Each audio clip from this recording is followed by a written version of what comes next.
Oh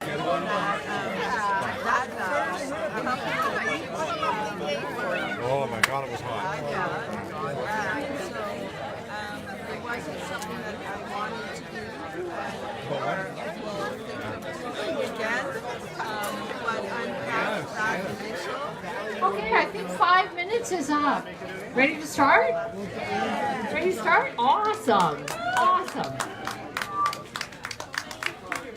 Welcome, everyone.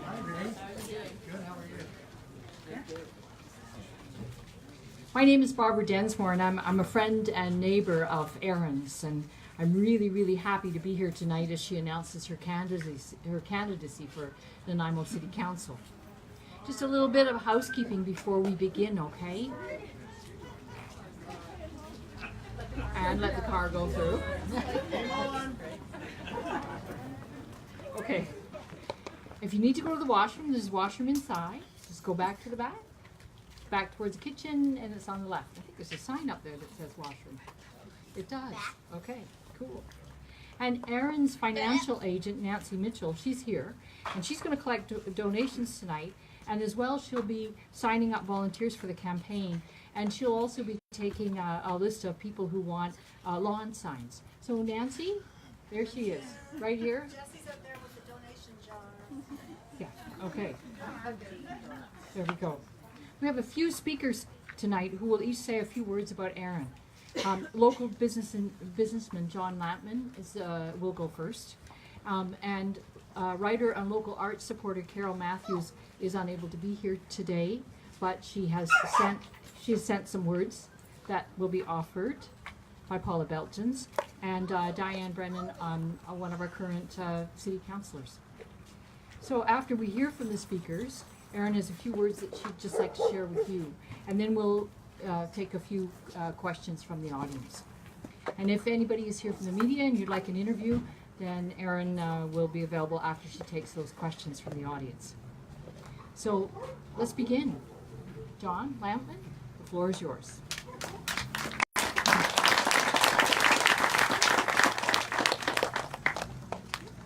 Erin earlier asked me to do this and said I would have 2 minutes to summarize all the good things about her.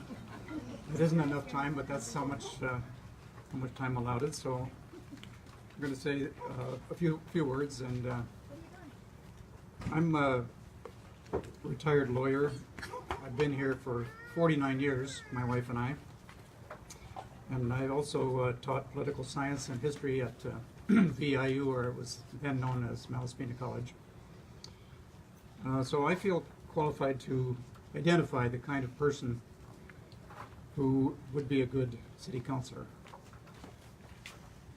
I also feel qualified to identify some of the kinds who should not be re-elected. I have to say I'm sensing a little bit of a moment of history. You know, like I say, I've been here a long time, and all during the last year there's been a sense of urgency and a sense of involvement that's very exciting, and I have believed ever since we had the referendum vote that there was something new in the air, and this kind of meeting, local groups, and the kind of people that we're getting to stand up and run for council makes me even more excited about that. I've known Erin for a short time, but long enough to see and come to the conclusion that she has qualifications to be city councillor, and a good one. And there are so many candidates who don't. There are a lot of people who just stand up and say, I want to be city councillor, I have some opinions. I don't think Erin is in that category. She has educational and work experience that's relevant to our time and our issues and our age. She takes the time to become informed about things through research, listening and asking advice. And she is a listener and not a lecturer. If you spend any time with her, she will definitely spend more time listening than hectoring you with her opinions. She has ideas, but she doesn't have prepackaged opinions, is what I find.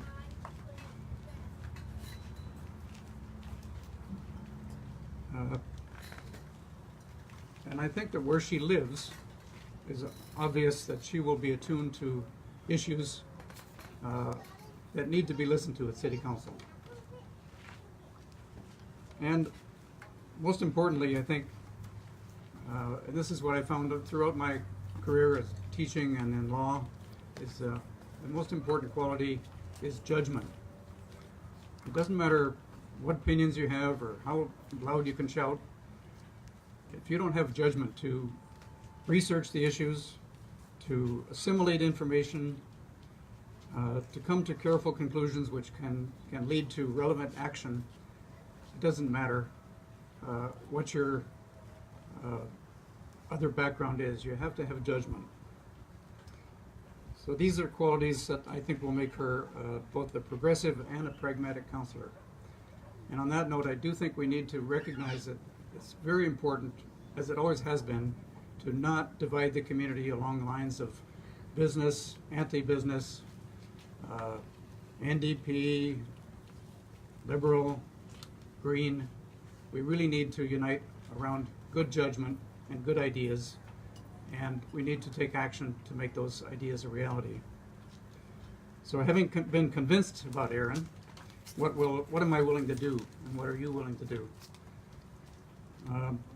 I would like to believe that every voter will immediately spot Erin's qualities, as I have, and immediately conclude, I vote for her. But I guess I'm not quite that optimistic about human nature, or necessarily about the Nanaimo voter.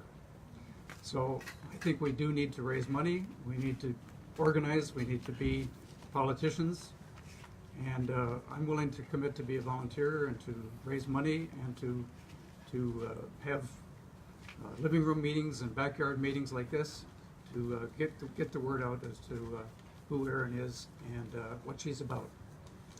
So those are my 2 minutes.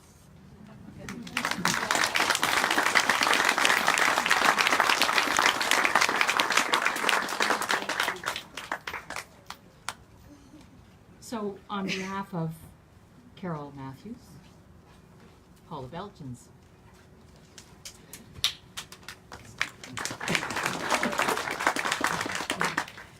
So all of you know Carol. She's given me the text that she was going to read. I know Carol would have ad-libbed as well. I'm just going to stay true to her words. But I do just want to preface Carol's words by saying just how deeply grateful I am for people that take the opportunity to stand up and do this kind of thing. I'm very moved that Erin's going to do this, and so that's what you hear in my voice. So this is Carol now.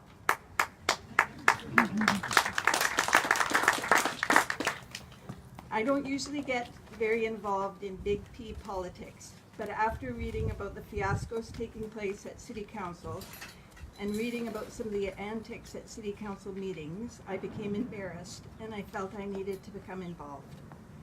I don't think it's necessarily bad for Nanaimo to be spotlighted in local, provincial, and national media, and actually when I was in Macedonia earlier this year, they heard about it. But I'd like it to be for reasons other than crude, disrespectful, dysfunctional behavior. I started to watch City Council meetings and was more and more appalled by how things were going. Okay, now Carol goes into very small font, so bear with me. Then I saw Erin Hemmens present at City Council. I was impressed by how well she presented information, even with a very challenging and disrespectful environment. As I came to know her, I was struck by her intelligence, her passion for our community, her knowledge of key issues, her understanding of the role of a counselor, and her diligence in doing her homework to better understand the issues Nanaimo faces. In a nutshell, big font, I thought that's what I want to see in a counselor. Integrity, civility, community engagement, knowledge of key issues and of the role of a counselor, diligence and follow-up. Erin has all of these things. She's also demonstrated her ability to work collaboratively and understands the importance of working with community members, organizations, and all stakeholders. I'm going to vote for her, Carol says. I say too. I think we should all vote for her.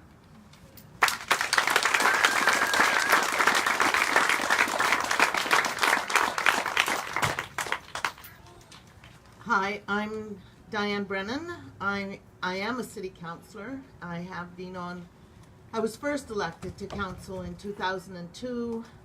I had a term out. I ran for mayor. I was audacious enough to try that. Didn't work. So I came back in 2011 and I'm there today. Before I go on, I just wanted to say to those people who maybe have been watching Erin's Facebook page, I just want to say to Andrew, well done. Your timing appears to have been correct. So, way to go. It's the siding I think we're talking about. Yes. I support Erin because she has the skills, intelligence, and integrity to be an outstanding counselor. She's a thoughtful decision maker who understands and values the public interest. At the beginning of this term, 4 years ago, when I was elected, I knew at that time, I pretty much knew that I would not run again. It was a very daunting picture in front of me. The council that we had selected, I knew in my bones was going to be a very difficult counselor. So I started looking around for good candidates who shared my affection for this city, who understood that this job was entirely about the public interest. Someone who knew that the public interest was comprised of so many different aspects, but in the end, it is the public interest that we serve. I wanted someone who intuitively understood the value of business, culture, recreation, prudent money management, environmental stewardship, all of those things that we need to pay attention to create a wonderful city. And if we miss one or two of them, we're so far off track, it's very difficult to get back on the train and move forward. I wanted someone who would connect with all of those interests and listen to varying points of view before making a decision. I really wanted someone who would be thoughtful about those things, who would ask, well, what are the environmental impacts of that? How is that going to impact business? How is that going to impact downtown? All of these things had to be rolled into one judgment, I guess, as John put it. Those are the kinds of things you have to piece together before you can make a good decision. And I began to notice this quiet woman sitting oftentimes up in the nosebleeds at City Hall or at the Shaw Auditorium. And she came every week. She didn't say anything, but she watched our performance. And I just wondered, is performance the right word? And then I thought, yeah, that's the right word. Sadly, that was the right word. The more I got to know Erin, the more certain I was that she would be an excellent counselor.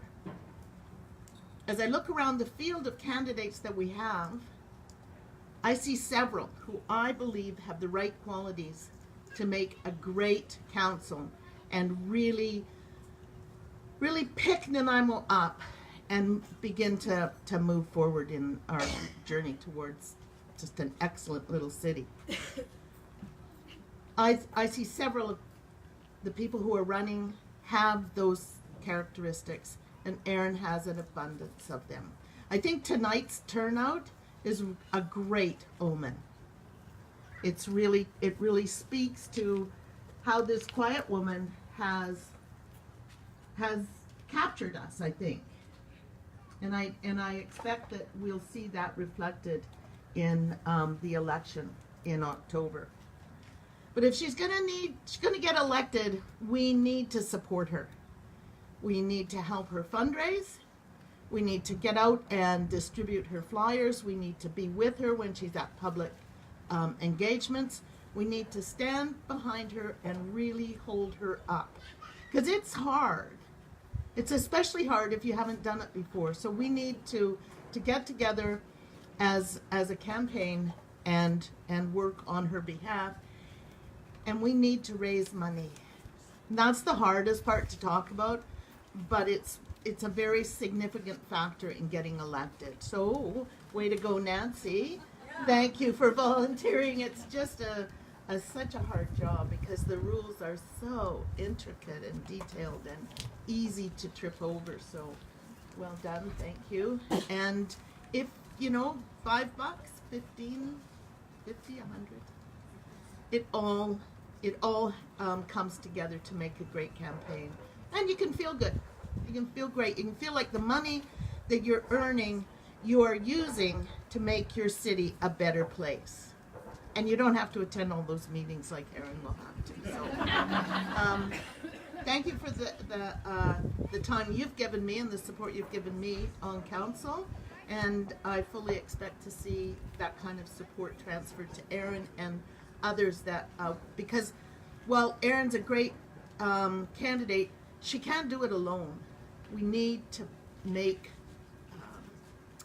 a great council because there is so much catch up to do. So pay attention to all the candidates. I'm voting for Erin, and I hope you will too.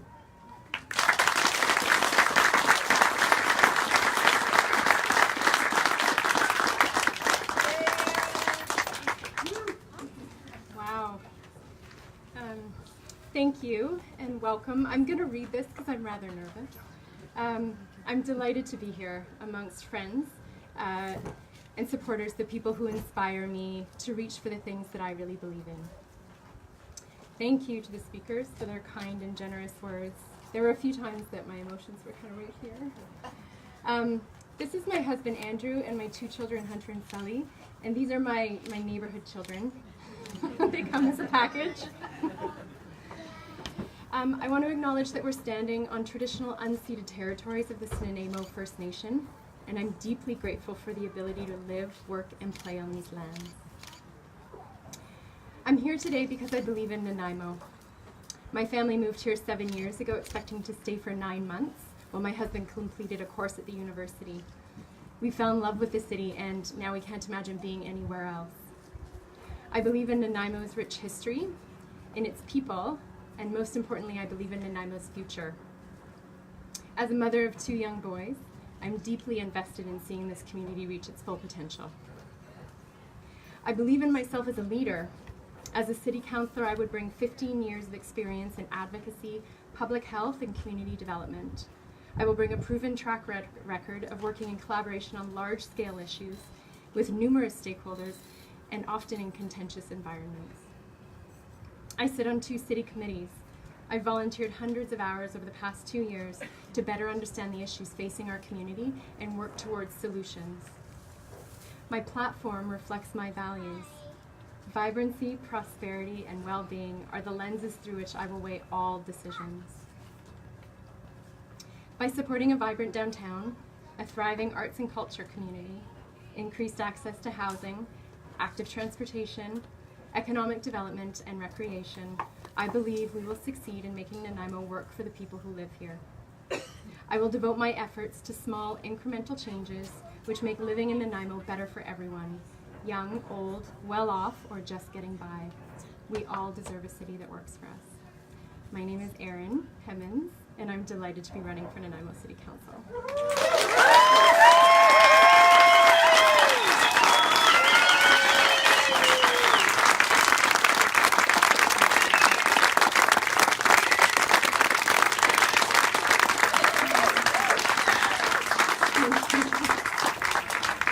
I'd be happy to take a few questions from the audience if there are any. Or not. Oh, Wanda. I understand that you're currently in a coroner position, which is very interesting. How do you see those skills transferring to that of a city councillor? Interesting question, because they seem really diverse. Can you repeat the question? Of course. So I'm a coroner, and Wanda's curious about how I will use the skills that I use as a coroner as a city councillor. So my coroner colleagues are actually here today, And one of them, a couple of months ago when I said, I think I'm running for city council, she shared that in smaller communities, the mayor would act as a dual role, the mayor and the coroner. Now I have zero mayoral aspirations, but I can see why those roles go together. As a coroner, I need to be a leader. I'm in charge of a scene. I'm working with police, I'm working with fire, I'm working with ambulance. As a coroner, I need to use my intellect. I need to assess a situation, use evidence-based. I can't believe you just jumped off the porch. I need to use evidence-based decision-making to make calls on things that really matter to people, that are really impactful. Next to my intellect as a coroner, I really need to use my heart. And that's the piece that I think really marries well with being a counselor. I need to be comfortable being in really uncomfortable settings with people who are very emotionally distraught, and listen to them and integrate what they're telling me and use that to make my decisions. So I think the skills are quite complementary. Yeah, so thank you, Wanda, for that question. John. Erin, you're currently a member of 2 city committees. How would you leverage that experience if you were elected? Interesting. Oh, sorry. So I'm currently a member of 2 city committees. How would I leverage those roles in my role as city councilor? So I don't know, John, that it's so much about leverage, but what those committees have taught me is, first of all, I sit on a community vitality committee, and it's this super committee that has everything from social planning and affordable housing and the opioid crisis to which houses do we declare as heritage. So I've seen firsthand that that committee it's not functioning well because the mandate is so broad. So I've actually embedded in my platform a re-examination of the committee structure in order to really create those tables where citizens can come and talk to leaders and actually make decisions with leaders, because that's what the committees are meant to be.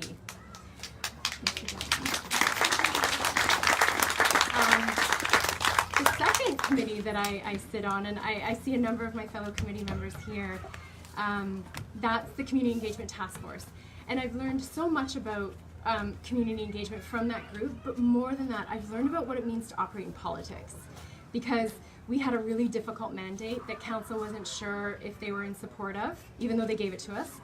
And the public was very rightfully critical of what we were doing because the council wasn't known for wanting to hear from residents. So I work with this really amazing, diverse group of intellectual people, all with very different ideas. We disagree a lot, and we always stay in the room and we work together and we find the solutions. So the Community Engagement Task Force has been a brilliant insight for me into how I would operate in politics, and I've enjoyed every minute of it. Rosemary. This is one of my Community Engagement Task Force members. What will be your approach to the huge issue of homelessness in the city? Thank you. So what would be my approach to the huge issue of homelessness? That's such a big one. So I think the sharp, pointy end of the homeless issue is tent city. And often, can you not do that, please? Often when we're talking about tent city, I think we don't look toward that tent city houses half of the homeless population in Nanaimo. So as we're looking for solutions to that really sharp, pointy edge of tent city, we also need to be looking for solutions to homelessness in general.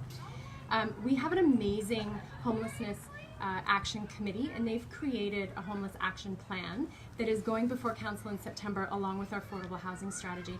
I think there are 16 community service organizations on the front lines who have developed that plan. So I think the first order of business, what are our experts telling us? I think, Rosemary, the second piece is that we need to be really, again, I'm going to draw on my coroner experience, we need to be comfortable having uncomfortable conversations. This is really dividing the community. There's a lot of rhetoric out there. I think I would like to see City Council sit down with businesses and communities that are impacted, and that includes my neighborhood. I would like to see City Council sit down with tent city leadership to really understand what's going on in that community. I don't think dispersing tent city is a good idea without having a plan in place for those people. Yeah, so I think, Rosemary, in short, I would say really look to our experts. We have them in the city. They're working hard. Their report is coming before us next month.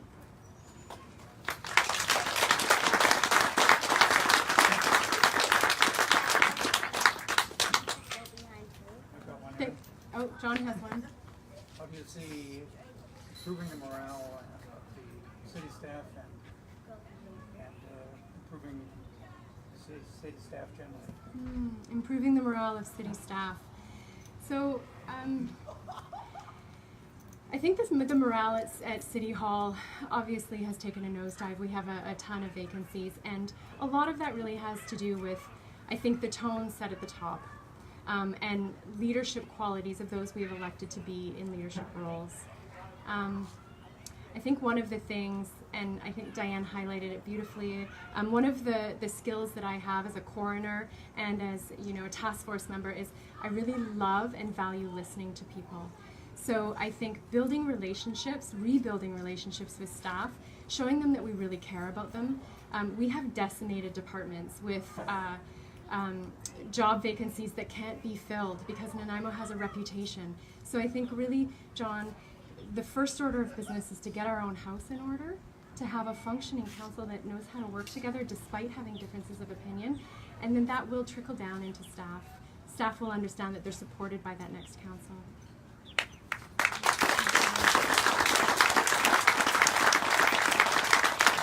I really can't tell you what it means for me that you are all here. I'm so humbled and so grateful, and I want to cry, and so thank you all so much for being here.